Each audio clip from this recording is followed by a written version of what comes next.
Welcome to episode 170. I am your host, Stacey King. I'm right now currently recording from Indianapolis as the Bulls take on the Pacers tomorrow night.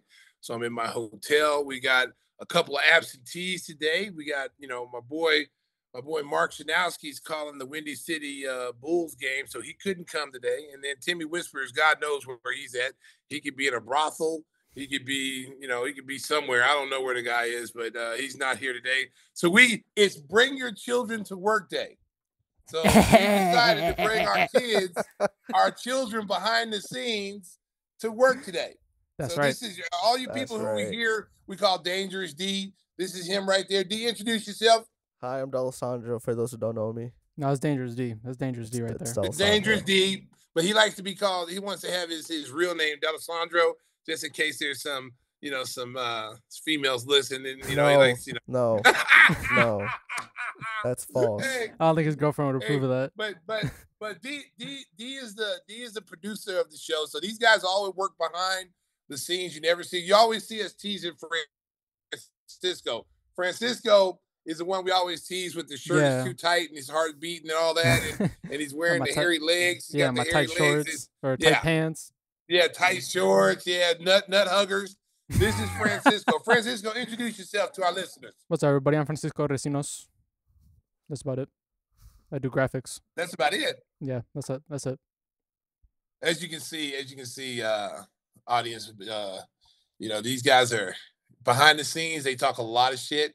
So today the spotlight is on them. Yeah, I don't. So I don't talk smack about you. Yes, you do. Yes, you do. No, I don't. do. These are some false accusations. No, I don't. False accusations. No, I don't. Don't listen to nobody. The spotlight is going to be on them. They're going to be my little co-host today. They get a chance to co-host the show since we have some guys out, and so we're going to have a little bit of fun with these guys. Today, what have you guys been up to? What have you guys been up to since we've been off? Today's my last day of school, or technically my last in-class day of school. Technically, next Thursday is my last day of school. Now, where do you go to school, DePaul? Well, it's complicated because I go to DePaul. I'm technically a DePaul student, but I go to Harper because it's a cohort program. Okay. See, these are guys we took from Harper. They've been with us now. How long have you guys been with us? Almost in May. The end of May will be 3 years. Yeah. No, end of May is 2 years. No, because we started in 2022. Right. 2022. This is what I got to deal with, America. 22. America, this is what I got to deal with. I'm not good with They're arguing back and forth. But these guys are doing an excellent job behind the scenes, making sure the sound and the lighting and everything is perfect. They've done a great job for us. And so today we rewarded them by letting them come on the show letting everybody get a chance to see them. And now you get a chance to see what they look like because we talk about them all the time. And I had a couple of times I had them sing the Nationwide jingle, but they're never doing that again. Yeah, no. Awesome. What? No. That's crazy. I did it once. I got cut off halfway through. So today is a little unique day. Again, Mark Shanowski's at the Windy City Bulls game. He's the analyst he's the lead broadcaster for the Windy City games, and so he's doing that tonight. And again, Timmy Whispers is probably somewhere drunk, laying in the alley somewhere. No, he's doing business in Florida. No one knows. Yeah, he's doing business in Florida. He's got his Telluride company. As you know, Timmy's a big baller. So he's in Florida at some conventions. We're gonna talk a little bit about the Bulls. We just came back from one of our most successful road trips. Did you guys watch any of the games? I know it was late. I saw the first two. I think it was the end of the Warriors game when we came back. Okay. Yeah. What you guys think of the road trip? No, I mean it actually went really well. It went a lot better than expected. Truly, it did. Mm-hmm. No one expected it to be that well against the Warriors, especially against the Warriors. What was your expectations when the Bulls went out there? What did you think they were going to come back of in the 4 games they went out there? What was your record you saw them realistically coming back? Listen, I honestly thought... Be honest, don't lie. I honestly thought they're going to win at least 2 games out of the 4. Cap. At least 2. No, listen. Okay, I really don't watch basketball. I don't. But because it's the Bulls and because I've been working here for a while, I've learned to just watch it for watching, and then if I have like something to say, I'll say it. But I didn't expect them to beat the Clippers and the Warriors. Truly, I didn't. Interesting. Yeah, I wasn't expecting them to come back the way that they did against the Kings because they were down by a bit, and then they actually 22 points. Yeah, then they came all the way back, and then you guys you and Adam mentioned it on the broadcast how they had come back from They almost did that last time they played. Yeah, it was 30. They came down from 30 against the Bulls in Chicago. So yeah, so I was surprised by that game. The other game I was surprised by was that Warriors game because they're actually playing really well. And then I actually thought they were going to lose that game. And then obviously they came back again and beat them. And then I wasn't looking into it, but do you know if Seth is coming back? Because I know he hurt his ankle in that game. I don't know if obviously we work for the Bulls, but yeah, it looked bad. It looked like he hurt it really bad. I think it's a day-to-day situation. It was unfortunate because it was towards the end of the game, and again, he's been playing really well. He's been pretty much carrying the team while they were going through their difficult times. But he's had a career ankle injuries. Yeah, that I know. We've all seen that. Yeah, so that's something that I think they are really cautious about when it comes to him because that almost derailed his career to start. So. My take on the West Coast trip, that can always be difficult. I know when I played, we had a hard time. I mean, we won, but, we had a hard time on that West Coast. That's a very difficult trip. We used to call that the circus trip. We'd be gone for 14, 15 days. We'd hit, we get to stay in certain cities, 3 or 4 days, which is really cool. But now there's no longer a circus trip or a Disney on Ice. And so these trips are a lot shorter. They're a lot shorter. We didn't get to stay in LA very long. We had a back-to-back game in Utah and Golden State, which was tough, which I was really surprised the Bulls were able to win against Golden State because of the back-to-back situation and us getting in late, both nights because we had to come in late to Utah from Sacramento. We came in late to San Francisco. So I just thought that was going to be really tough and taxing on them, but they pulled it out, They did. DeMar did great. Yeah, DeMar was player of the week or player of the month. Yeah, I did see that. Yeah. Listen, the fourth quarter on those road trips, boy, he single-handedly, pulled us out. Kobe shot the ball well. Ios played extremely well. Vooch played well. I thought Vooch played some of his best basketball on that West Coast trip. He started going inside a little bit. Wasn't relying so much on the three ball. And I thought he dominated. I thought he did a good job of being in the low post. I mean, the Utah game, of course, they didn't have Lowry, which I would love to see Lowry play against the Bulls. But he was out with an injury. But the Bulls pulled out a tough game. That's a tough place to play. It's always been a tough place. Salt Lake City's always been a tough place for the Bulls to play. But they eased one out, 119 to 117. All the games were close. All the games went down to the wire. Except for yesterday's game, but yeah, there was. Yeah, well, we're not to that point. Right? Okay, don't ruin this. Okay, so listen. For yesterday's game, I do have a positive. I do have a positive from yesterday's game, but we'll get to that when we get. You hit us with a negative, right? So don't rain on our parade right now. As we're praising the Bulls and their 4-1. No, I mean I'm not saying that they didn't do really well. Oh my God. This is not. I'm not bringing your children. I'm not bringing your children to work anymore. Well, listen. What I did see out of the 5 games is that DeMar, Vooch, and Kobe White were the consistent 3, just leading and everything: points, rebounds, assists. Vooch had, I think it was 5 assists, 11 rebounds, and 33 points. Same with DeMar against the Warriors. Yeah. Like shit. I mean, they were pretty consistent, to be fair. They were always like above 20, 25. They were always just there, consistent. Well, and of course you get, you got Torrey Craig back. That helps. I thought he played well. Just getting him back helps. It gives us more depth. This team is right now, we have so many injuries right now. We got so many guys that are banged up, that are out the lineup. DeMar leads the league in minutes at 35 years old, which is impressive. We played Clippers. I thought we were tired against the Clippers. I thought we finally, after about probably the second quarter, when the Clippers hit a couple of threes, Norman Powell hit a 3, and I thought the Bulls looked a little tired, and it kind of caught up with them. I mean, we didn't win it, but I thought they played well enough that they could have won, but I thought they were tired and their legs looked gone.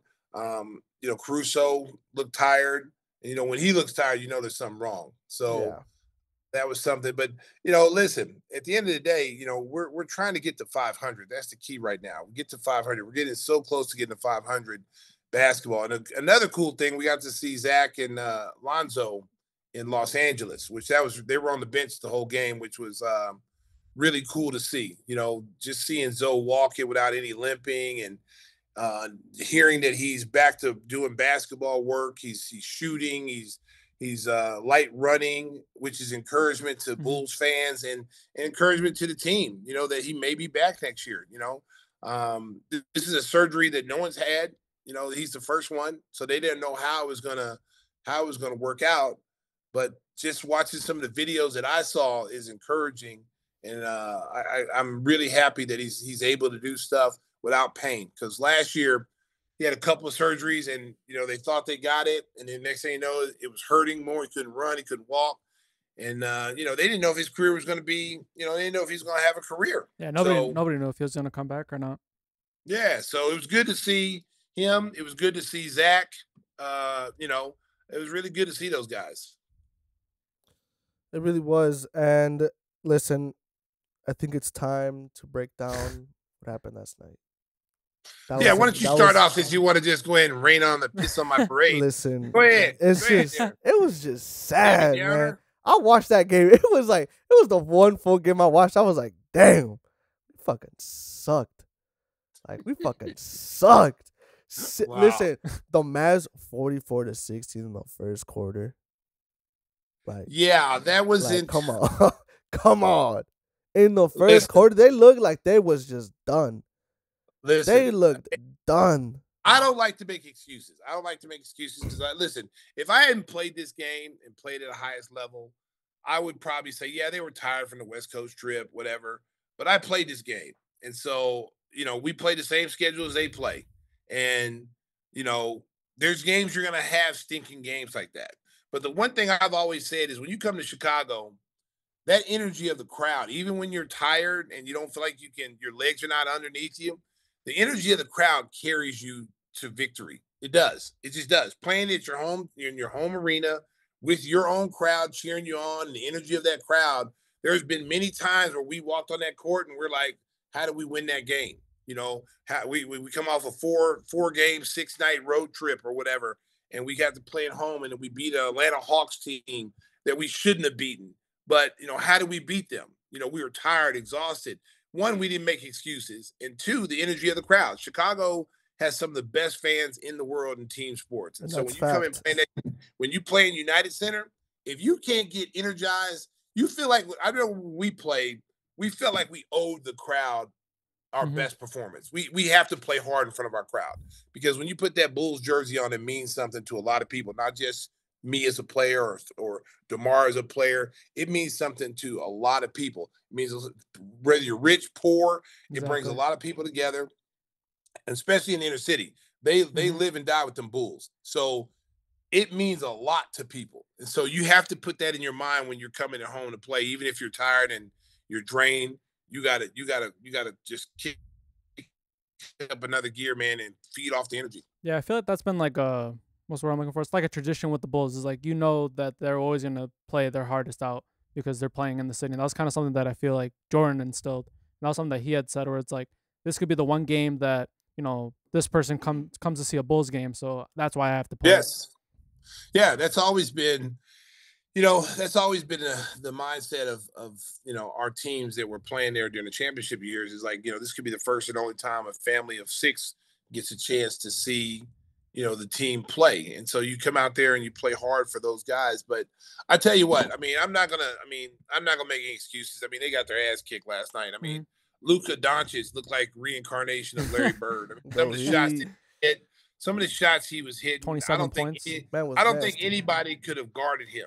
I thought in the second half the Bulls got a little bit more control of him. I thought in the Hmm. first half he was just on fire. He got him off to a great start, but I thought in the second half he ended up shooting 9 for 23. Yep. But he shot 15 of his shots. I mean, 23 of his shots, 15 were 3-point shots. So Hmm. he was Made really 6 of hunting them. threes last night. He had a triple double, He 27 did. points, 14 assists, 12 rebounds. The thing that I thought killed the Bulls last night, and it just kept it. I mean, we saw a little bit on the West Coast trip, is the pick and roll, the pick and dive. Hmm. Daniel Gafford, who we had here on our team, I think And he set a record I believe the now. Mavs got him this during the Yeah, trade. they got it from Washington. They got him in the during trade deadline. Yeah, during the trade deadline. That's And right. he's been rejuvenated playing on a winning team. Yeah. I think he's set a record right now where he's made 28 straight field goals. Okay, so last night he was 9 of 9 from the field, 20 points and 7 rebounds in 23 minutes of action. So then when he went off the floor, they brought in Derek Lively, who's 7'1", That man went athletic as hell. He goes 11 of 12 from the field. Didn't shoot it. Neither one of those guys shot a shot farther than 5 feet. Okay, there was no jump shots. There was no pick and pops. Everything was in 3 and in. And he was 11 of 12 from the field. He had 22 points. Yeah, I did listen. And here's the thing. I know the Bulls didn't exactly play DeMar for a long time, Vooch for a long time. They went with Torrey Craig. They gave Bittman some minutes. Who else? Julian Phillips. They gave minutes to.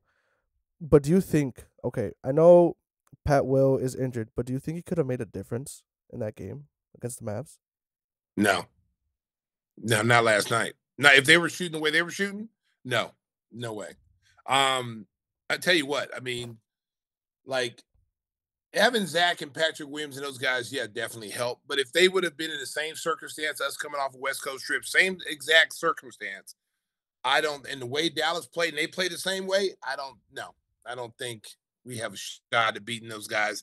Because they only shot, they shot, I think, 20, we shot 20% from the 3-point line. I thought we spent too much time at the 3-point line trying to match 3-pointers with 3-pointers. We were 7 of 34. We were 21%. That's not our game. No. When we don't hit threes, we're a streaky shooting team. We were streaky out on the West Coast. A couple times we hit 24, 25 threes. Yeah, but if we're playing, let's say we play every 5 games, we may, out of those 5 games, maybe twice we may have a high percentage of shooting threes. And the other 3 times we're not. And that's been a problem. And that's when this team has to recognize they've got to get to the basket. They've got to get to the free throw line. Like last night, we didn't get to the free throw line a lot. And that hurts. That hurts. So I will say this. I flushed that game down the toilet.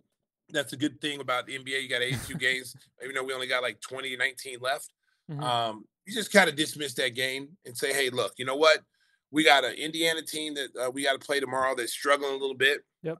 They lost Matherin, they're one of their stud young players, to a labrum injury. He's out for the year, so that's going to hurt them. But they did pick up Siakam from Toronto, which is a big get for them. They're still a running team, high-paced team. And we struggle sometimes against these young athletic teams. We kind of struggle with them, the team that play with a high pace, because we don't play at a high pace.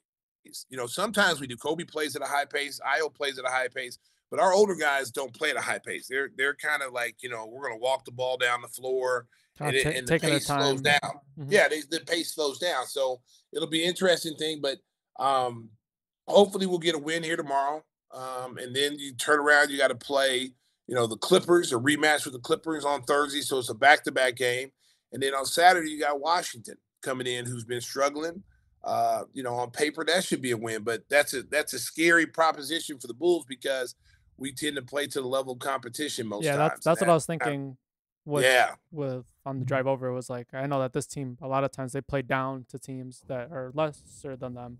And usually sometimes they'll show up against those big teams. But we did have some bright spots last night. We did Yeah. have some bright spots. Everything wasn't bad.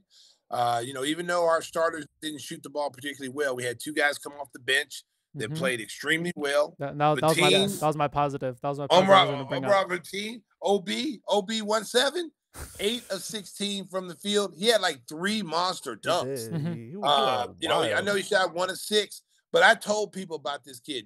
He's a much better athlete than what people think. He'll put you in the basket. Like, he plays hard. He's got a high motor. I'm thinking he's starting to feel more comfortable.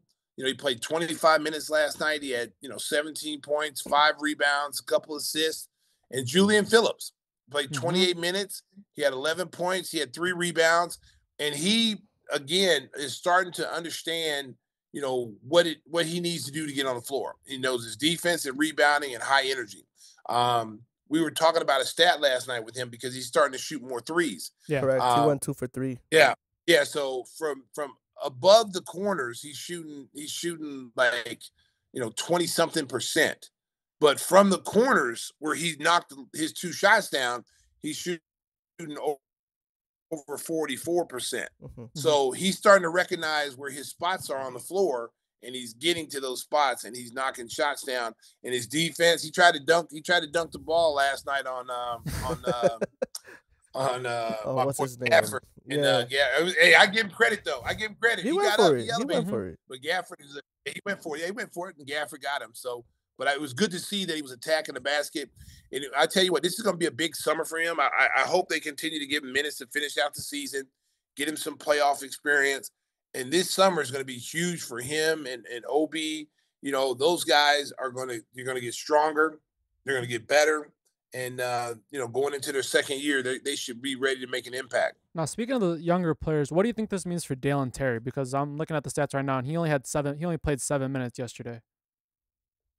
Well, it stinks because I thought Dalen Terry had been playing well, and one thing about being on this team is like if you get hurt and then someone else comes in, and then all of a sudden now you've lost your place, and it's sometimes I think the coaches forget that a certain player's over there, and when he was out the lineup, Javon Carter started playing good, so. And it seems like the way Billy does this is like whoever's the hot man right now, I'm going with them. Yeah. Bateem came out, and you remember Bateem in the overtime game that we had at the United Center. He played so well that he played in both overtime sessions. And he was a player coming out of Europe that we were kind of like, yeah, this guy's gonna be the one. Like this guy's gonna be really good. Yeah, he just he's a EuroLeague player in Turkey, which is equivalent. That's their NBA. It's the highest level of play over there. He's been in that. He's been a slam dunk champion. He shoots three. You can tell he can shoot the basketball. I think he's rushing a little bit now, but I like the way he plays. I think he plays under control. I think he has a high basketball IQ, understand what's going on the floor, and he's a very good athlete. That means when he's a very good athlete, what I mean by that is not only can he slam dunk and block shots and all that stuff, but he does a good job of moving his feet defensively. He battles, he competes, and it's going to be hard keeping out of the lineup the rest of the way.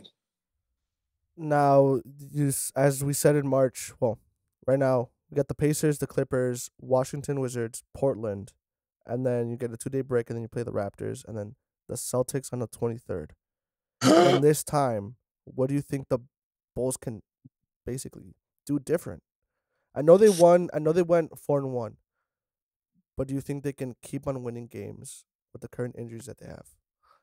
Well, I mean, yeah, I think they can. I think like those games are going to be tough. I think they said that we have like one of the easiest schedules. I don't know how they figured that out. Yeah, I don't. That's probably. But they said we have like one of the easiest schedules to close out the season, which I find that hard to believe because I'm looking on the schedule. We got the Knicks like 3 times. Yeah, and they're got them the 5th of April. The 5th of April, the 9th of April, and then the 14th of April. Yeah, and we play Orlando. We play Orlando, which is a very good team that's playing for a playoff spot. We got the Clippers. We got, we've got, Washington. That should be a game we should win. Detroit should be a game that we should win. So we have those 2 games on the schedule. We're 0-2 against Detroit this year, right? So far, or have we beat them? Yeah, they've been 0-2. I feel like we keep on losing to Detroit, even if their team is terrible. Well, we play to the level of competition. Yeah, that's the one that's thing what I was gonna say. That's the thing that hurts us is that we say, okay, Detroit, they only won 8 games, so we're gonna beat them. And it's not we're not good enough to do that. We can't overlook anybody. If you look at who we got left, we got Atlanta who's still battling for a playoff spot. They're beneath us, so every game that we lose, it enables them to move up. We're close. We're close in the polls right now with them. So you got Brooklyn, who's up and down. They're not playing for a playoff spot, but they have a good enough team that can beat you with Mikal Bridges and Cam Johnson. They got some really good young players that can cause us problems. But that's a game that we should win. Atlanta's a game that we should win, and we got the Knicks 3 times. Orlando, Detroit, and Washington. So, Oh, we got Minnesota. Yeah, you have So, you have the we Nets. got about Minnesota. We got Minnesota. So that's gonna be a tough game for us as well. So we got Washington. We got Washington twice, I think. Correct. You We got got them three times. on You got Saturday. them Yeah. Then you got them on the 25th of March, and then you have them in Oh, April. Yeah, you got them so the 12th, but you if guys we're play just three looking at times. March right now, we're just looking at March to schedule. Okay. If you want to look at March, I can give it to you right now. The whole Yeah, so we whole got. thing. I'm looking at it right now. So we got Indiana. If we want to say wins and losses, Yeah. okay. Mhm. I think we win Indiana. Clippers. I think we It's beat. a so-so. Yeah, that Yeah, one, it that one's could gonna beat be a them at tricky home. game. It's a home game. Washington and Portland. Those are 2 wins right there. So I'm saying we're maybe 3-1. It works 2-2 in that stretch. Then we go Houston, Boston, Washington again. So that's the next 3 games. Houston is tough. It's tough. I don't know. They got a good team, but they just lost their center to injury, so that could help us out too. So I can see us winning that game down in Houston. Boston at home. We played Boston tough except for that last game when Jason Tatum decided to play in the second half and that killed us. But we've always had tough games against Boston. So I wouldn't that's not out of the realm of possibility that we can beat them. But it's gonna be tough because they're playing really good basketball. I mean, after how they annihilated Golden State. So we got some winnable games. We just gotta focus one game at a time. We just gotta stay consistent. Just stay consistent, defensively and move the basketball, passing cut, your basic stuff. So I mean, I'm sure. Hopefully we'll get them in tomorrow. I'm sure we can pass the Miami Heat because Miami Heat has They're the Nuggets tomorrow. They're only 4.5 games up on us. Yeah. For the 8th seed. No, we're not passing those guys. I mean, listen, they got the Nuggets, they got the Pistons twice, they got the Philly, then they got Cleveland. You've said Philly's gonna be a tough team to play. Pelicans, Cleveland again, then the Warriors, then the Trailblazers, and then the Wizards. Don't count on Jimmy Butler. Jimmy Butler now is starting to get into playoff Jimmy mode right now. So yeah, that's emo. Yeah, listen, that's emo Jimmy. Whatever that picture. He's starting on business, man. That's a dangerous man. Playoff Jimmy is starting to come now. Playoff Jimmy is starting to warm up. It's a guy you don't want to play against, and so all those games they could possibly win. They're getting healthy, they're getting healthy. Who did they just pick up? They picked up somebody. Take a look for you. Yeah, there's somebody just came on this. I know they got Terry Rozier, which is good, but they just picked up somebody else. And they're talking about John Wall coming on their team at some point. Patty Mills. Yes, Patty Mills. They got another shooter and another high basketball player. So listen, Miami's dangerous, man. I mean, they got all the way to the finals last year with with a small team and Jimmy playing out of his mind. They're just tough. They're tough to beat. So I don't think we're gonna catch them. Who's below Miami in the polls? Us. We are. That's what I said. If the Heat are capable of losing some of those games and the Bulls win all their games. See, but that's kind of the Bulls will be. So the Heat is the Heat 8th? Yeah, the Heat so it's Pacers at 7, Heat at 8, us at 9, Hawks at 10, Nets at 11. 6 are the 76ers. Yeah, see, we need to get to 6. We need to get to we don't need to be in the playing game. We need to be here's that's gonna be tough. We would have to hope that the Magic start to drop because that's really the only team at least I see and I know of that can drop out of the top 6. I think Indiana can too. And I'm not worried about Philadelphia because Philadelphia, once they get Embiid back, they're gonna be a lower seed and they're gonna beat teams. they might be the team that gets to the finals with being like a 7 seed or a 6 seed. I mean, hopefully they don't drop into the play-in because that means that we would have to play them, and then that means there's a chance that we're out. Right now in March, Indiana has so they got us tomorrow. They're playing the Thunder right now and they're winning. Yes. They got the Nets Saturday. Then they got the Cavs, the Pistons, the Warriors, the Lakers, the Clippers, us again, the Lakers, and then the Lakers is the last game March 29th of March. So listen, we gotta put the stops on them both games. The Lakers will probably shit on them. I'm just gonna be honest. I'm gonna be honest because we're Jekyll and Hyde, man. Like we're inconsistent as hell. There's teams that we beat that we have no business beating, and then there's teams we lose to. You go, how do you lose to that team? Yeah, like exactly. That's how it's been all year long. We're like that NCAA. I said it the other day on TV. We're like an NCAA tournament team that snuck in, won. We had a bad record in our conference, but we won. We won the conference tournament, and then we got in as a 15th seed, and we upset the number 1 seed. That's us. We're pulling some Loyola shit right now. Yeah, hopefully DePaul can. We have do the that. capability. Just run the Big East. Once we get into the playoffs, this team has the ability to beat teams. They can beat teams, and 100%, so 100%. It would not shock me if they can get out of the play-in game and get into the playoff situation. It would not shock me if they had to play like a Boston in the first round, and that series went 6-7 games. It would not surprise me with this team. Well, we saw that a couple years ago when we played Milwaukee. Oh yeah. Yeah. So, like I said, enough about the Bulls. We're done. We're going to take a break right now. America, we're gonna take a break right now because we want to talk football.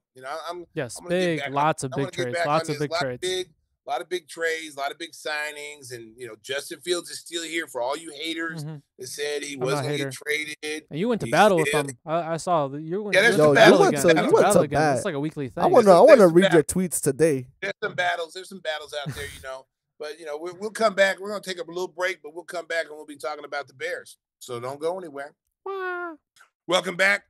We're back to segment 2. We're going to talk a little bit of NFL right now, the ins and outs and the free agent signings, and talk about the Bears and what the Bears are doing.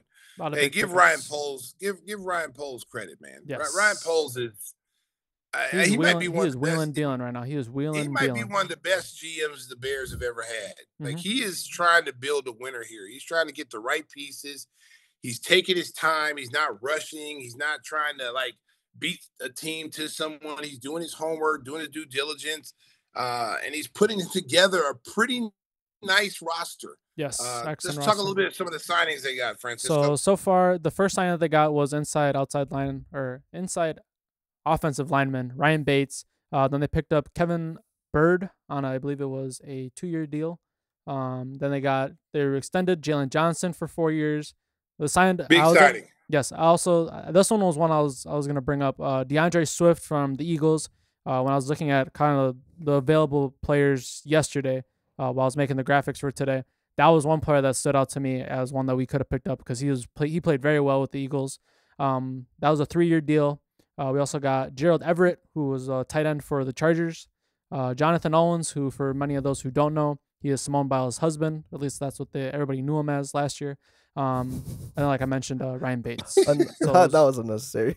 No, well, I mean, I'm being honest. I mean, that's what he was. That's what people called him. There was nobody knew who his name was. So at the beginning of this was at the beginning of last year's season. A lot of them just called him Simone Biles' husband. Oh yeah, nobody knew who he was. Yeah, but that's because he was dumb enough to say that he didn't know who she was. Yes, her being an Olympic gold medalist. Yeah, and he didn't know who she was.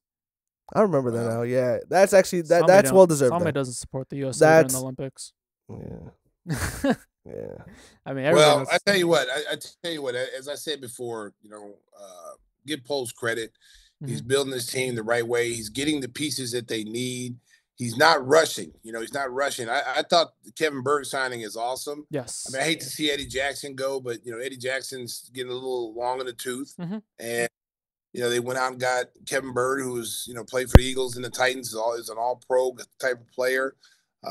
Then you go out and, you have to re-sign Jalen Johnson. That was priority for them. Yeah, he had a heck of a year. He's one of the best cornerbacks in the NFL, and he's a young player. He's young. You got to lock him up. They did a good job. They originally franchise tagged him, and then obviously they signed him a couple days later.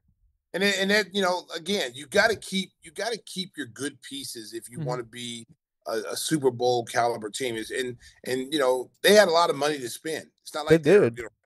They had a lot of money to spend. Oh yeah, we had the highest. Was it the highest salary? The highest cap. 91 million or something like that. Yeah, we dumped a lot of players. Yeah, and so they didn't overspend. They're not overspending. They're not like just throwing money out there to be throwing money out there. They're really doing their homework. They're getting the pieces that they feel can help this team. The defense is already good anyway. I felt these signings made it better. Add a couple of pieces. I mean, add a couple of pieces that you definitely need because you definitely need a safety. Yeah. So to add 2 safeties to give you some depth, that was impressive. They needed a center because their center last year They had a hard time Yeah, snapping Cody the Whitehair. ball last Yeah, year. in the didn't we release him? RPOs. Yes, we did. Yeah, they released him. They Ah. released him, and they picked up. They traded for the center. Where is he from? Buffalo. Yes, yes. Yeah, they needed that. That was a good pickup for them. And then I think Swift is I like DeAndre Swift. I just He's think fast. he's fast. He runs between the tackles. He runs hard. He can catch the ball out of the backfield. He can pick up blitzes. He played with Justin Fields at Georgia when Justin Fields was there as a freshman. Played with him, and that's good. I mean, listen, there was a lot of good quality running backs out there this summer. A lot of them. I mean, A lot of them. this free agency. I mean, running back is not looked at like all the other positions. Running back is which is really crazy to me because, like, there's so many great running backs, and to see them not be valued as like really important pieces to a team. You got the quarterback, and then you got the the tackles, and linemen are paid big money. Defensive linemen are paid big money. But you don't give the running back anything. Running backs, carrying the ball 25, 30 times, and there's just not a strong market for them. So you see all these guys get cut. Saquon Barkley got cut. Tony Pollard. Yeah, Tony Pollard. Yeah, Swift got traded. Tony Pollard, they were putting him out there. You got Devin Singletary, Derrick Henry, Antonio Gibson. Josh Jacobs. Yes, he joined the Packers. He joined the Packers.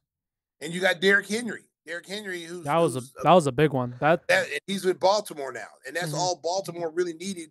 They lost their running back last year at the end of the season to an ACL, a little fast kid, man, super fast kid, and end up tearing his ACL up, and that hurt them in the playoffs because they had no running game when they went into the AFC Championship game against Patrick Mahomes and the Kansas City Chiefs. Now you got a guy that you can run between tackles. Your play action is going to be deadly because and he's hard to tackle. And he's hard to tackle, and he's durable. He doesn't miss games with injuries, so that's an important part there. So there's a lot of there's a lot of Baker Mayfield re-signs in Tampa Bay. He was out on the market. Kirk Cousins coming off a season-ending injury last year, finds his way into the bag again. Yeah. He's got to be 4-year, $100 million quarterback in the world. This guy he got franchise tag like 100 times. He's made so much money over there. Like over 200 million he's made money wise. His record is like 72-70. He's had 2 games over 500, but he always gets the bag. So now he's in Atlanta. He's going to be, quarterback for the Falcons. He got, 100 mil? It is 4 years, $100 million. And how much was guaranteed? Like 80? I'm looking here. 50 to sign and then 90 over the first 2 years. Ooh. That's a lot of money. Yeah, and then you got Russell Wilson, who was out there on the free market. He ended up signing with the Steelers. Yeah, with the Steelers. Steelers needs a quarterback. For pennies. He signed with them for pennies. And the funny, well, because Denver didn't have a choice. Because Denver's gonna give him a lot. Yeah, so he could play anybody. I mean, he could have went anywhere and played for veteran minimum. He's getting paid all his money from which was like 200 million. He's gonna get like 90 of that. So 90 to 100 million that Denver is responsible for because they released him. Yep. And he got released under shady circumstances in Denver. People are still talking about how all that went down, but now he's in Pittsburgh, and let's see what he does in Pittsburgh. Pittsburgh, all they needed was a quarterback. They got the receiver. Now they did lose. They did lose one of their top receivers, that Deontay Johnson. Yes, who's a stud. Yes. A stud. I don't remember where he went. He is a stud, and they lost him. And I'm like, wow, why would they let that guy walk? And then you got Russell Wilson coming in, a quarterback can get the ball downfield. And now you got Pickens and him on one side, Pickens on the other. Oh, my goodness. They got a good tight end. I mean, Pittsburgh has a really nice offense, but losing Deontay Johnson is killing it. Now, go ahead.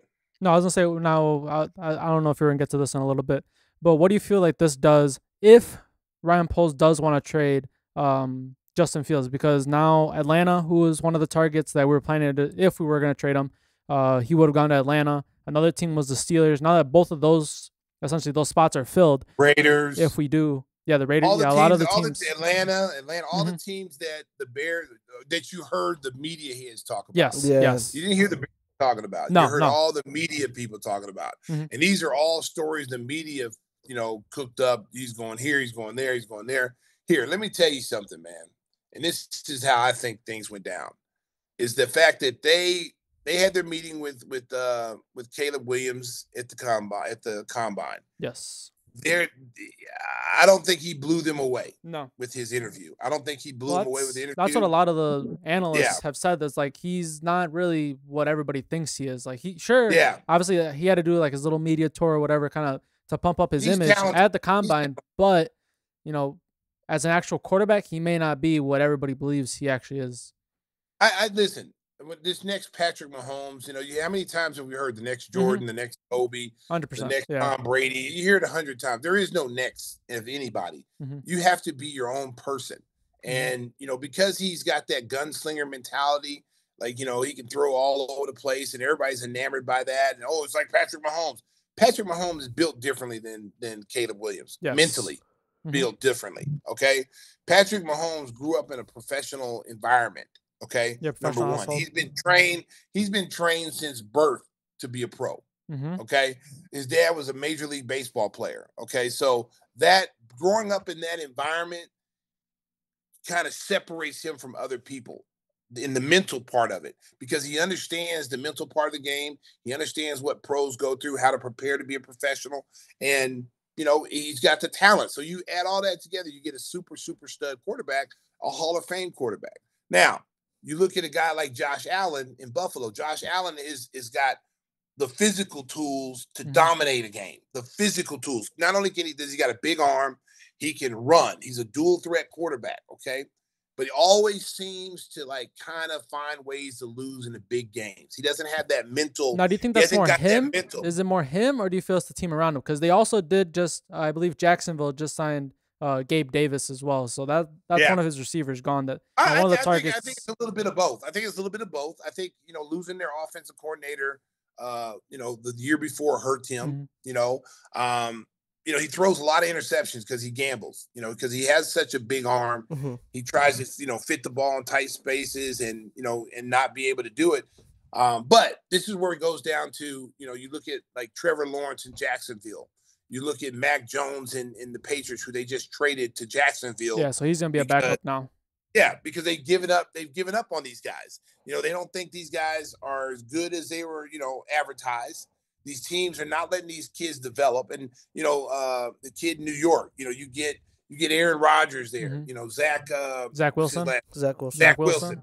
Zach Wilson has, coming out of college, a big arm. He's a gunslinger. He throws the ball all over the place.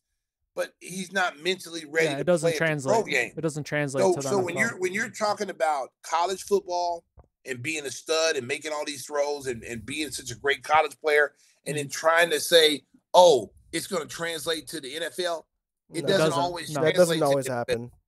Because the guys are bigger, fat. The lineman you can outrun in college, you're not outrunning that lineman at the pro level. No. Okay? You have Aaron Donald running you down from sideline to sideline. You're not outrunning him. Linebackers that you might have been faster than, linebackers run 4.3, 4.4 40s. Roquan Smith, sideline to sideline, can run anybody down. But if you think about it, each team only has 53 players. So I looked it up. That's only about 1,700 players. 17 of the best football players in the world are all in the NFL. And if you think about that, and the throws you make in college, you have you get the tight windows. The receivers break open at the right time because they're the receivers are better than the DBs they may be playing with. You know what I'm saying? The defensive back may not be on that level yet. Maybe it's a freshman playing cornerback that you get beat off of. Okay, and you throw a ball to an area, or you throw the ball down the field, and your guy's faster than their guy. Not in the NFL. Nope, that doesn't happen. And every throw has to be precise. You have to throw the area. You got to know when a guy is breaking. That ball's got to be there when he breaks. You got to fit the ball in the tight spaces. This is why I said you can't give up on Justin Fields so fast. Justin Fields is across right now and will have the opportunity to be one of the greatest running quarterbacks ever. Michael Vick type player, okay? The guy's already rushed for 1,300 yards in his second season. He had 600 and some yards last year. He's a dual threat quarterback on the same lines as Lamar Jackson and Josh Allen. He has a big arm. Now, his defense, my defense, him, and I get into arguing with people all the time is say, oh, he can't read defense. He's holding the ball too long. Okay. Well, wouldn't you hold the ball too long too if you are supposed to look at a receiver to get open and he can't get off the line of scrimmage? Exactly. You can't get off the line of scrimmage to run your route. So I'm holding on the ball. So then I got to turn and go look for DJ Moore. Maybe this pass was to Moody. This play was to Moody.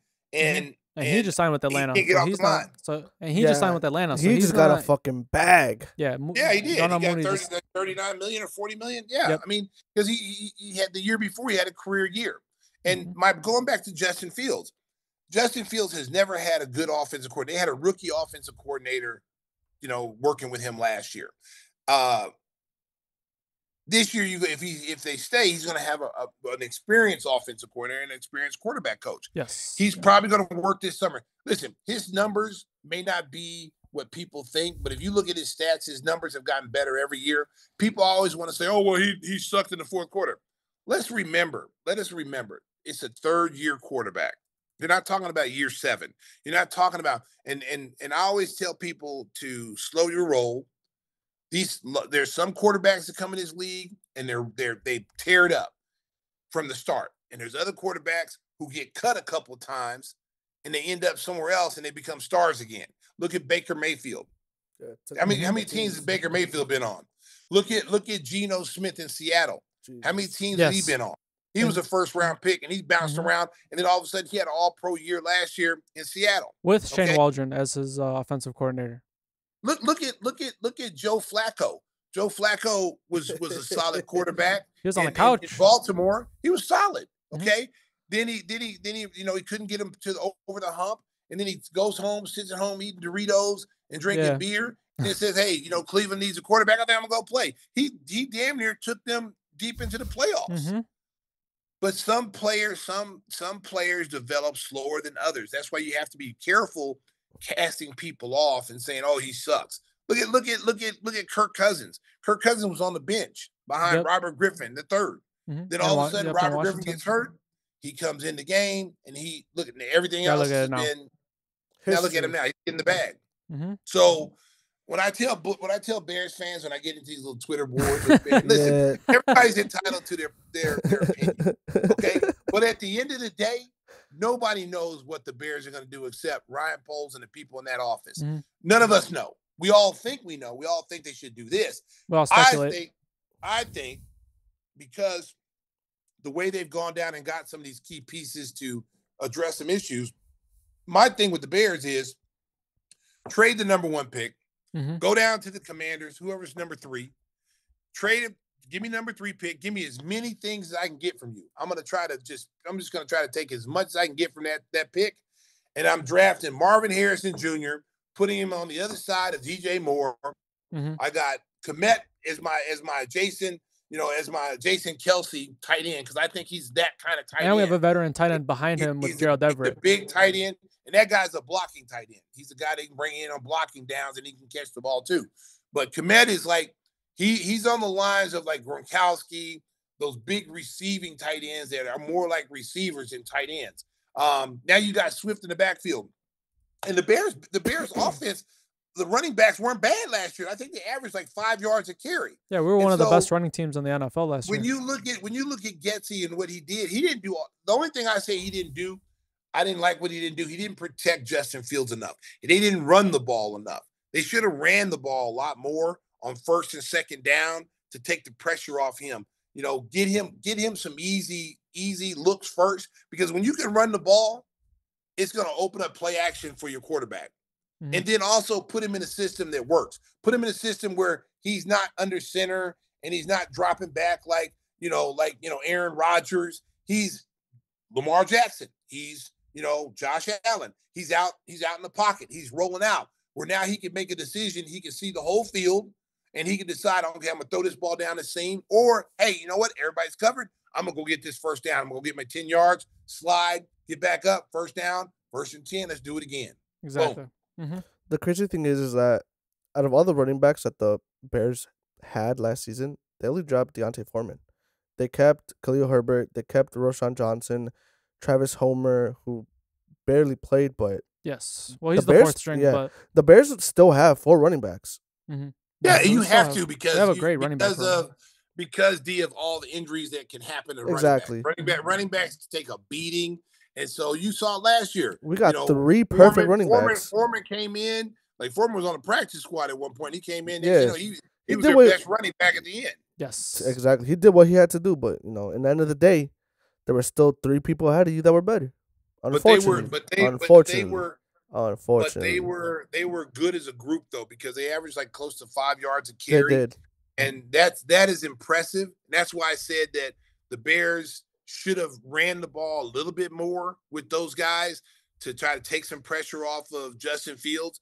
And that makes your play fakes run better. That makes your screen pass run better when you can fake and RPOs run better. There's so many things you could have done to make it easier for Justin Fields and take some pressure off of them. But at the end, listen, I'm just a Madden player, man. At the end of the day, aren't we all? All my plays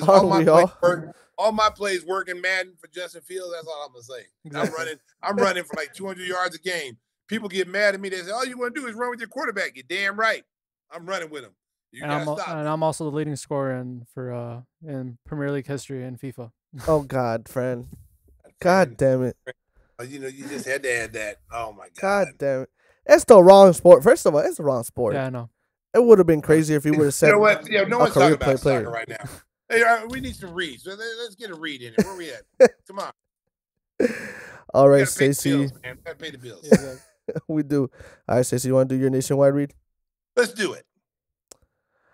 All right. When it comes to being treated like royalty insurance, make sure to contact nationwide agent Jeff Vukovich for your auto, home, and business. You can reach him at jeffvuch.com, 847-825-4783. And Stacey. No, you're gonna have to redo that because you just did me dirty as hell. Listen, I'm not gonna lie, dude. That was kind of boring. That's what I do. I'm not gonna lie, dude. That was kind of boring. Yeah. Hey, they don't change, man. Hey, listen. Hey, just because there's a new person in the seat, don't mean that the attitude changes, bro. All right. But redo your jingle because I fucked it up for you. My bad. Nationwide is on your side. Ooh, a little deep on that one. And with that,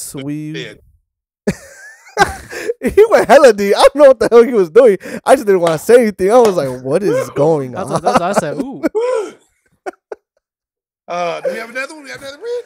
Yes, we do. Friend, you can go ahead and do the hot sauce one. Okay, I had to pull it up real quick.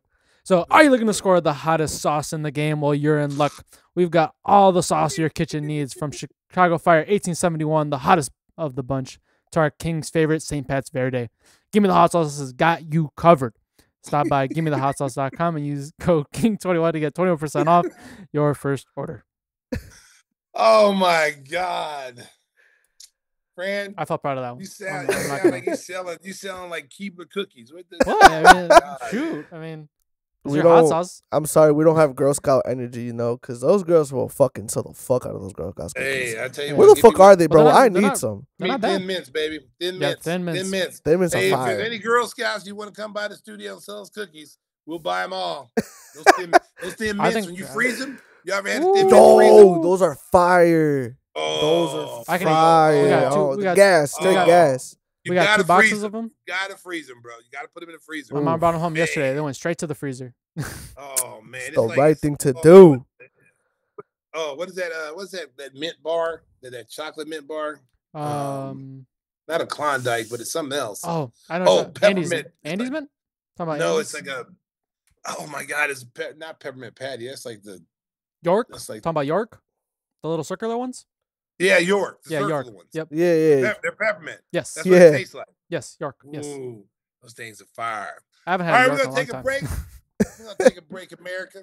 You know what? Again, this is bring your children to work.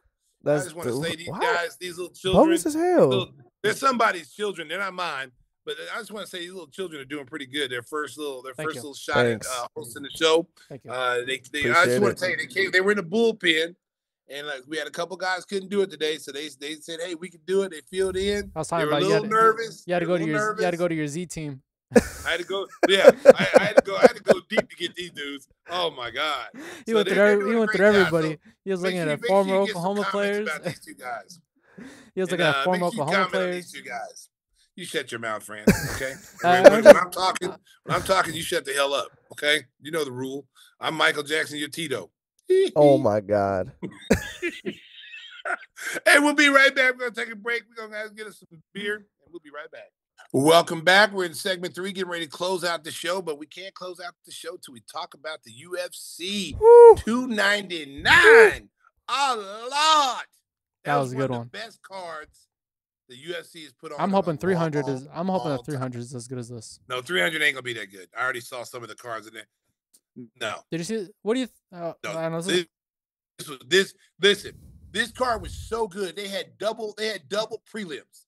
They had an earlier prelim and then another prelim and then the main card. Yep. And you had guys on the prelim cards who were basically guys who have headlined UFC. That's how bad this how deep this card was. Yeah, who was it? And our guy, our friend of the program, Curtis Blades, he was in the prelims. He knocked somebody out and looked good in his return to the octagon. But let's just talk about the main card. Oh, Lord have mercy. Sean Sugar O'Malley. Woo! He dominated that whole fight. That dude's the real deal, man. He talks a lot of trash, but he can fight. Yeah, but I mean, he backs it up. His stand-up game is nasty, man. Bro, the way he just kneed him in the face. If you're going to beat him, you better take him to the ground, make him wrestle, because you're not going to beat him standing up. He got boxing skills. Like his skills. His stand-up game is relentless. He kicks. That knee he gave Cheeto to the face. Dude, like that broke his face. They said 100%. 100%, bro. That destroyed. He got his skull cracked. I'm not surprised. The way that knee just went up and the face just went all the way back. I was like, oh my God. But he didn't knock him out though. The dude kept fighting. Yeah. I mean, you take a shot like that and not go down. That's a tough dude. And that's the second time they fought. The first time they fought, Cheeto won because hit a nerve. O'Malley hurt his ankle and couldn't continue. Yeah. He won that. And they gave O'Malley his first loss, but O'Malley doesn't consider that his first loss. Nope. It should be a no contest. So he is right about that. And then I mean, he put a beat down on him, and I was really impressed with that. Dustin Poirier, I'm telling you, man. Just when you think Dustin is done, he's going to retire. He's going to put the gloves in the middle of the octagon and say, "I'm done. It's been a great career." He beats a legit contender, Benoit Saint Denis. Beat what they call him, BSD. Yeah, BSD is a feared man in that division. He's a feared man. Nobody really wants to fight him. No one does. Yeah, nobody. He's killed people. They said he's killed people. Nobody wants to fight him. That's what they were saying in the press conference. This guy legit killed people. That's what Dustin said after the fight. Yeah, so I mean, Dustin Poirier, man. Listen, first I didn't like him in the beginning because I'm a Conor fan, but ever since he fought Conor, like I switched. Like I like Dustin Poirier because he comes to fight. He doesn't talk a lot of trash unless you talk trash to him, and he puts on exciting fights. Someone's gonna get knocked out, whether it be him or the other guy. I like fights like that. I don't like the fights that are, dancing and chicken fighting and there's no engagement, and just like, they say crotch sniffing. It's kind of like that the Michael Page fight, the one before it, where it was the new guy. Hey, but let me tell you something. Venom Page can fight. Oh, 100%. 100%. Venom Page, but but I know Kevin Holland, he outclassed him, though. He outclassed him. They've been trying to get Venom Page for years in the octagon. Like he's like 18-2, and he is a stud. He's okay. Think of Wonder Boy, but with more power, more punching power, more stand up. Okay, they're both very technical. Karate guys, like they kickboxing. They think a little bit more. He's got more power in his hands. He's an exciting fighter. That was a good fight. That was a good first fight for him because Kevin Holland's no joke. You never know which Kevin Holland's going to show up. And but Venom Page made him look silly. Like he made him look silly. Yeah. And what did you think of Dustin Poirier with all his, like, he was trying to do I think it was like a guillotine choke. I forgot what it was. I felt that fight should have been over a lot sooner, but he kept trying to go for that choke or for that submission. Like trying to make him submit. Yeah, I think when you look at a guy like Dustin Poirier, he's got so many different tools in the toolbox. He can do so many different things. He's not just one dimensional. That's what makes him fun to watch. Like he can stand up and bang with you, or he can get you on the ground and submit you. And so I thought he did a really good job of mixing his stuff up. It was an exciting fight. I mean, that guy, nobody wants to fight that guy. No, everybody's like, oh, I don't want to fight him. You know, Gaethje didn't want to fight him. Nobody wants to fight him. But Dustin's like, yeah, shit, I'll fight him. Like, let's bring it on. Dustin said in the post fight conference that he was like, he deserved a fight. Like he deserved a good fight. Yeah, because when he came up, someone gave him a shot. You know, so he was just returning the favor. And not too many champions do that. And there's one thing about the UFC that separates from boxing. UFC is always going to put the best against the best. There's no ducking. You can't duck in the UFC. Okay, you might not fight for a year or so, but sooner or later, the best is going to be the best. They're going to fight. You can't deny that. And that's what they're doing. I mean, so, but I tell you what, we need to stop doing this. MMA people thinking they can box. We need to cut that out. Hell no. That shit would happen to Francis Ngannou. Oh my! I think he walked in that ring thinking he had a legit chance to beat Anthony Joshua. He did because he knocked down Tyson Fury and stood in the ring with him for a long time. Dude, Tyson Fury, first of all, that just shows me Tyson Fury didn't take the fight seriously. He didn't take it seriously. He didn't try to win the fight like by knockout. He wasn't like trying to, win the fight like a boxer. Yes. He was just like, let's mess around, let's get paid, blah, blah, blah. So he got clipped, he fell down, and everybody's killing him. Oh, you terrible, you lost the fight, you shouldn't have won the fight.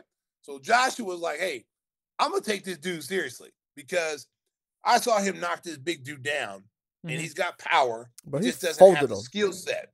Yes. So I'm gonna come out here and fight this dude like he's a boxer. And I tell you what, there's levels of this shit, boy. Seriously, there's levels. And right now, Francis Ngannou is on the bottom floor, and Joshua's in the penthouse. Okay, 100%. And so the first knockdown was a jab straight, bow, put him on his butt.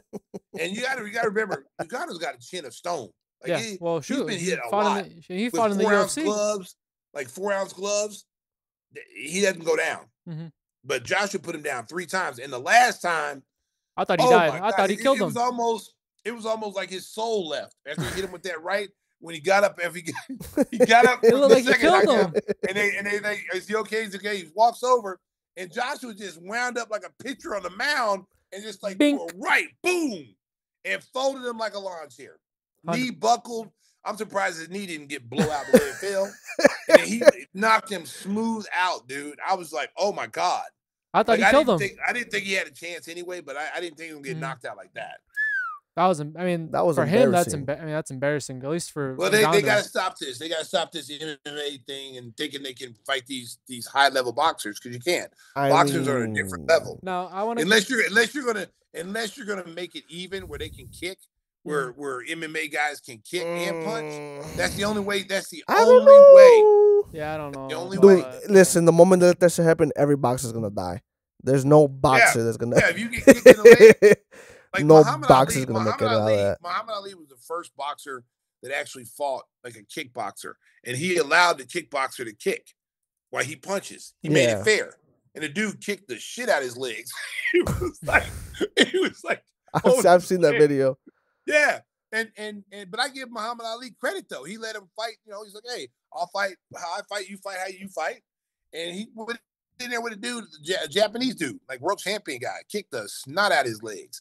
And so, it would be fair to do that, but boxers ain't gonna do that. Boxers like, nah, man, I need my legs to move around, and I need to have my legs when I'm on my bicycle, when I'm fighting in the ring. I need to be able to stick and move. You hit my leg, I'm gonna have to have knee surgery. Nah, I ain't doing that. And then I saw where John Jones almost got into it with a kickboxing guy. And he was at an autograph signing thing somewhere. I don't know where it was, but the dude, you know how when guy, if you really want to fight someone, right? If you really want to fight somebody, you're really mad about something they did to you or whatever. Okay, I'm gonna fight you. I don't need a camera. I don't need to have someone filming me talking to you because all that is clout chasing. Yeah, that's all. So you're sitting there with a camera and you're talking to the camera, and then you're threatening John Jones, who would absolutely destroy you. Okay. Why are you even talking trash to this dude? This dude is a killer in the ring, okay? You have no shot as a kickboxer. No shot at all. once he grabs you and elbows you in the head, you're done. That's it. So Night, this night. guy's talking trash. He's about 6'8". He's talking trash, and John Jones is like laughing at him. Made the audience clap. And this was some gangster stuff that John did. The guy's talking trash. He's moving up on John Jones, right? Yeah. Okay. So security's trying to hold the guy back. Hey, calm down. You don't do it. So John walks over to the security guy and says, "Hey, don't hold him back. Let him go. Yeah, if he's about it, let him go. Let's see. Yeah. And so John Jones basically said, "Let him go so I can wreck him in front of everybody." Like, that's gangster. He's like he ain't about that life. Like most guys would be like, "Yo, let security handle it, get him out of here, da. But John Jones was like, "No, nah, John Jones is about business. If he really wants it, if he really wants it, he can come get it. He'll stand on business in front of everybody. He ain't gonna let that shit slide. I'm not gonna mess with anybody who, for instance, if I had to fight John Jones, for instance, they say he walked up and slapped me. Okay, first of all, just walk the fuck away. Listen, I'm not fighting John Jones. You know what I'm gonna do? I might go get a bat. I might go get a weapon. Because if I was to fight someone that was my skill set that don't know any MMA, I'm good with that. Let's go. Let's get them up. But if I got to fight someone who's an MMA who's world champion, even a small guy like TJ Dillashaw, I wouldn't mess with him. I wouldn't mess with him at all. Because people say, all you got to do is grab him. Yeah, and he'd break your arm and put you in some kind of suplex. Put you on a chokehold. And then ground and pound you. And TJ's like about 5'8". You see him pounding like a 6'11" dude just pound. Exactly. Put you in a chokehold. I'm over there tapping out. I'm tapping out. Put you in a chokehold. Wake up in the hospital. Fight, there's no tap outs, but I'm tapping out anyway. But you know what I like to do? I like to get guys in I would do MMA against like Shaq and all these ex-athletes. Man, Sensei, what you mean? Who never had any training? Never had any training. Let's get in the ring. Let's do it. Let's do it. Absolutely not, bro. I'll choke some people out. I'll put that guillotine on you, that rear naked choke. Ding ding ding ding. Hey, what are you trying to put a freaking Great Ali from WWE or some shit? No, listen, buddy. I'm gonna tell you something. I get back in the studio, both of you guys are gonna get a rear naked choke. Me? Choke y'all out. Choke you out. Show you my rear naked choke. So now we're getting ready to close the show. Well, I did want to bring up one more thing. What do you think? What do you think of Mike Tyson wanting to fight Jake Paul on Netflix? Everybody is up in arms about this. Let me just tell you this. This was on Netflix. This is for Netflix too. This is dumb. Let me just tell you this.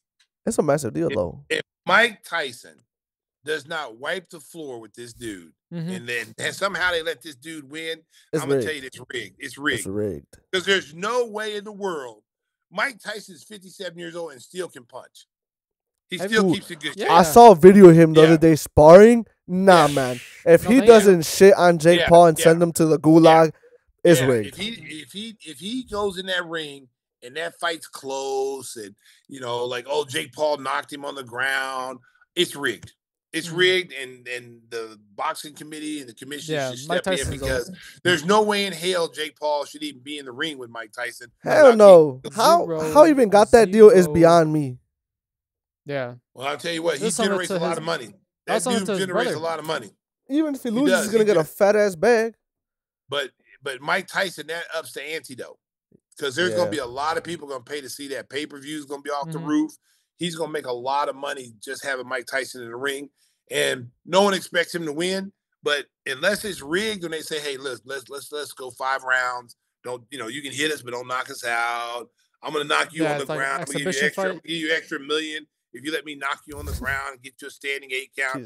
Then I'll be like, "Okay, this is rigged." There's no way in the world Jake Paul can knock Mike Tyson down. I'm sorry. Yeah, 100%. Unless you push him down from behind and he didn't see you. That's the other way. But no, there's no way. That dude, Mike Tyson, walks around in shape.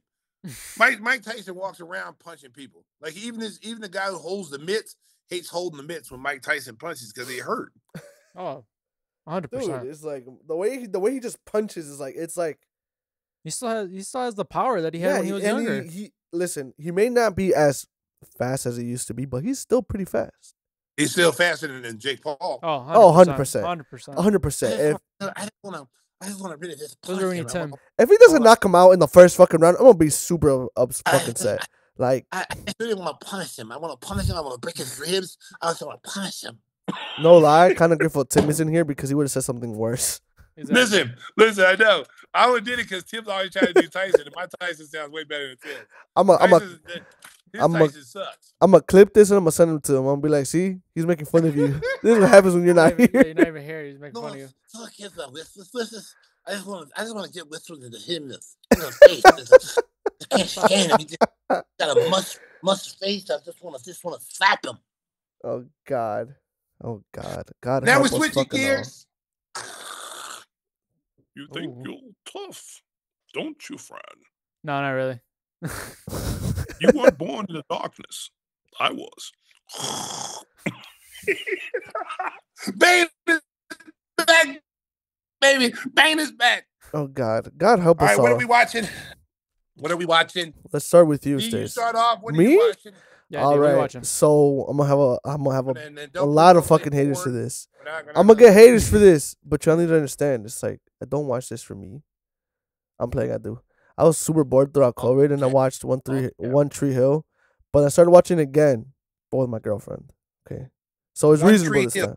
Yeah. What? How many episodes is it? How many seasons? Oh my is God, it? it's like I think like 6 or 8 seasons. I was super bored throughout COVID, but it's about these two brothers, right, who play basketball, and it just happens to be that one is technically the bastard child, right, and like the dad basically. Which one? His The blonde hair or the dark hair one? the blonde hair, Okay. the blonde haired one. He's basically like, so technically speaking, he was born first, but the dad, the black one, right, the black haired one, his dad, well, the dad left the blonde one, like his mom, left his mom because he was like, oh, I want to change my basketball career. I'm gonna go to college instead of raising this kid. But then in college, had the other kid, like literally at the beginning of his basketball season, tears his ACL. They tell him you're out forever, like there's no repair, because it was like back then, in the older days, like in your days type shit, right? Listen, you need to go there. You just said you were okay with saying back in the day. You had to go my day, okay? So yeah, but the dad, right, like later on, like these kids are in high school doing basketball, and then the blonde hair one joins, and the dad tells the black hair one, nah, make him quit, make him leave, make him fucking move out of town, like do whatever. Did you know that was his son? Yeah, no, like they know they're related, they know they're siblings, like they know how everything's going down, they know the siblings. But listen, the first season is basically the black haired kid tormenting the blonde one, like tormenting him, and the dad makes it happen. Like it's horrible, but the show's actually pretty good. It's all basketball related. Like they go to college. The NBA. I've never seen it. I heard it's a good show though. Yeah, you should. It's a really good, because it's basically basketball. It's a really good show, honestly. All right. Okay. All right. All right, Francisco. All right, so I've been watching. I watched it last week. I haven't watched anything since, but I've been watching. It's a golf show on Netflix called Full Swing. Okay. It has Rory McIlroy, a lot of the other top PGA players. This is the second season. They were covering the main events, so PGA and Live Golf. The whole controversy between them two, and then them joining, evidently last year. There was also I believe it's called the Ryder Cup. It was a Ryder Cup year, so there's a lot of controversy with that over who's going to make the USA team. I'm not going to spoil for those who do watch golf. I'm not going to spoil what ended up happening in the Ryder Cup, but it was terrible. The decision for the final spot on the team, I didn't really agree with. I believe it should have been the other guy who evidently didn't make it. He was just a lot more consistent last year than the guy who did make it. So yeah, that was the show that I've been watching. Is Full Swing. Do you play golf? No, I don't. I have like a little putter that I got from Goodwill, and I kind of just putt in my house. I have like 4. That's like a typical kid, man. You gotta tell everything. You tell everywhere you got it from, who had it last. Got it from an old man who gave it away at Goodwill. You just say I got a putter at home. Yeah, we do. I got like a little. I don't play, but I got a putter at home. Yeah, that's typical kid, man. That's typical. I want to make sure that. How much did it cost you? It was like $5. That's like $5 at Goodwill. It's a nice putter. I mean, I picked that up because when I watched the first season of it, I was like, hey, I think I'll be pretty good at golf. And then after I started putting at home, I was like, you know what? I think I should just putt in the comfort of my own home. What are you putting into? Like a cup? Yeah, it's like Tony's, the little rice containers. It's just Oh yeah, it's just big enough to where I can kind of just put into it. And then I kind of MacGyvered it, and I put like God. a pumpkin scooper, pumpkin seed scooper at the bottom of it, so it'll stay upright. And so it's just high enough to where the ball can go in, but it's also a little difficult. You also got to put a little power behind your swing. Oh my Oh God. God. Yeah, you should go to putt-putt. You play putt-putt? Yeah. Me and my friends, Yeah. we sometimes go to Top Golf, but Top Golf is a little expensive depending on the days that we're actually available. You should go to this mini golf place on Milwaukee. It's in Wheeling. King. Huh? There's one over on Milwaukee Boulevard called King's Court or something. It's like a putt-putt with it's pretty cool. It's big. It's huge. Mm-hmm. Yeah, it's what I'm talking about. Which is the one that me and my friends usually go to? I forgot what it's called. Yeah.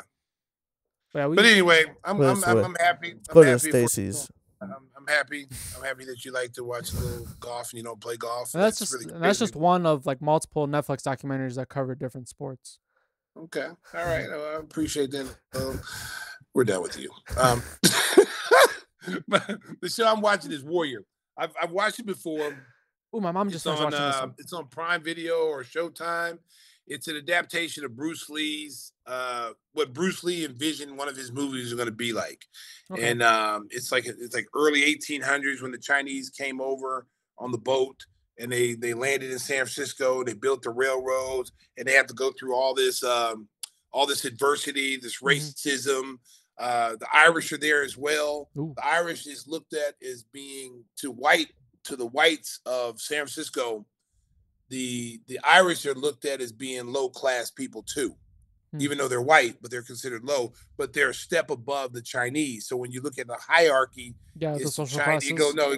It goes black and Chinese bottom, the slavery Irish above them, and then the white America runs the city. They run everything, and so so the Chinese have Chinatown, and so they have their own little community, and then the Irish have their own little community, and then the whites have their own little community, and they all intersect. So the blacks, nobody really goes. No one really goes to the white community. So African Americans didn't have shit.